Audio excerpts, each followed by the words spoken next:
Jamhuri ya Kenya iko na chama zaidi ya 45. Na Mheshimiwa Ruto ana uhuru kuwa katika chama chochote.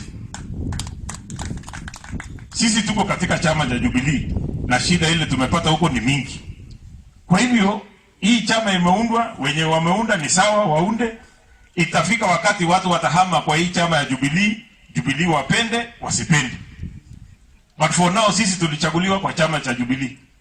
Hii chama imebadilisha tu jina na wamebadilisha pia symbol and it is alright. That is democracy. Democracy ya nchi hii. Hakuna sheria wamevunja. Sasa nyinyi mnahangaika na kusema chama kama ni ya William Ruto iko namna. Kama chama ya William Ruto ni ya William Ruto itajulikana kule 2022. Kwa saa hii ile kitu tunataka ni ile wakora waliipa pesa ya COVID washikwe. Tusije tukatanganyana na ili tusahau kwamba kuna wale wakora ambao waliipa pesa ya COVID, hao washikwe. Sisi tunataka kuambia serikali yetu Kenya inapitia changamoto mingi ambayo inashinda hiyo BBI mnatuletea. Let us sort out our economic issues first before we embark on changing the constitution.